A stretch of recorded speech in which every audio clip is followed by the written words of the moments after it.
Todd Blanche doesn't want to lead the Department of Justice in some ceremonial figurehead capacity. He wants to run it. He wants to sign the memos, direct the prosecutors, decide who answers to the law and who doesn't. That's the job of the Attorney General.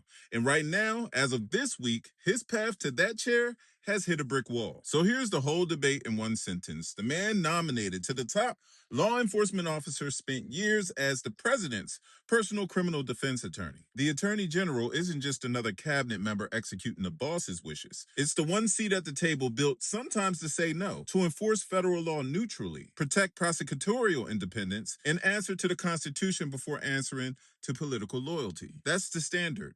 Not a courtesy, the standard. So when you evaluate Blanche, that's the yardstick. Does the record show independence or does it show allegiance? What his supporters is saying is that Blanche came up through Southern District of New York, one of the most respected U.S. attorney offices in the country. He made partner at major firms. He served as deputy attorney general and acting AG with real movement on violent crime and gang takedowns and drug trafficking and immigration enforcement. His supporters point to his defense of Trump in multiple criminal cases as proof of grit. A lawyer who doesn't fold under pressure. Nobody is arguing that Blanche doesn't know his way around a courtroom. But here's where it gets a little uncomfortable. The same hands that defended Trump in court are now signing DOJ settlements that protect Trump's finances. In May, the administration cut a deal to end Trump's lawsuit against the IRS. And the very next day, Blanche signed an addendum shielding Trump, his family, and his businesses from future tax audits, while setting up a $1.8 billion weaponization fund for people claiming they were unfairly prosecuted under Biden. That fund is the reason his nomination is currently stalled in the Senate Judiciary Committee. Two Republican senators, John Cornyn from Texas and Tom Tillis of North Carolina, have said that they still don't have what they need from Blanche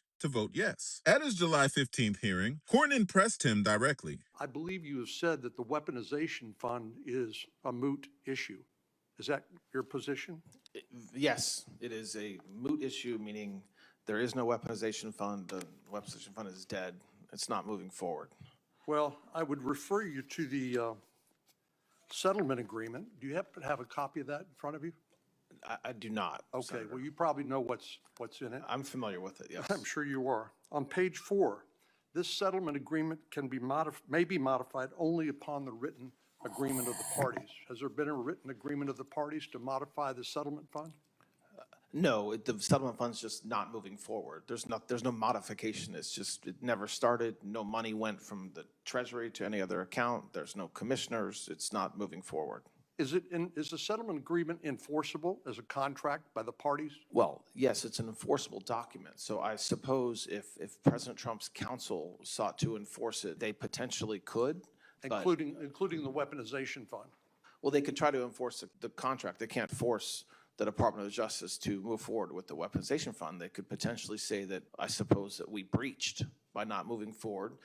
They haven't done that. I'm not aware that they're planning on doing that. Senator Durbin talked about this, but I've talked extensively with you and other colleagues about potentially codifying so there's no weaponization fund, which is certainly something that could be done. And I wasn't meaning to insult this body, but just that in response to questions from senators about whether that could be done, we very much are okay with that. But just to be clear, the President of the United States, who is the plaintiff in this lawsuit, has not agreed in writing to delete the weaponization fund, and there's no guarantee that he or one of the other plaintiffs might raise that issue by way of a lawsuit and a breach of contract lawsuit in the future. I suppose they could bring a lawsuit and then we would litigate it. But even if we were litigating it, there's no fund. So the results of such litigation, whatever it would be, wouldn't be a revival of the fund. Blanche initially told the senator that the fund was dead and admitted under questioning that Trump could still legally enforce it. Now, that's not a small walk back. That's the exact conflict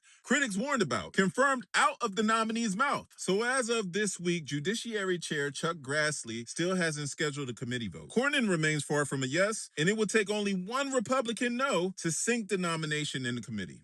One senator's signature or refusal to sign is currently the only thing standing between Blanche and the country's top prosecutor's chair. And it's not just Republicans with cold feet. Over 1,000 former DOJ alumni and legal ethics groups have raised the same alarm. Blanche's time as acting AG already showed a willingness to bend the department's power toward protecting the president rather than enforcing the law evenly. This isn't really about whether one man is a good lawyer. It's about whether the office designed to check presidential power still functions as a check, or whether it becomes an extension of the president's personal legal team, just with subpoena power attached. And that question doesn't go away if he wins this specific confirmation fight. So I'm gonna just say watch this one because it's not settled. And how they resolve this will tell you everything you need to know about how our guardrails are actually set up. Because I can tell you right now, these guardrails of American justice are only as strong as the people willing to defend them. And one senator's refusal to look away is the only thing holding the line.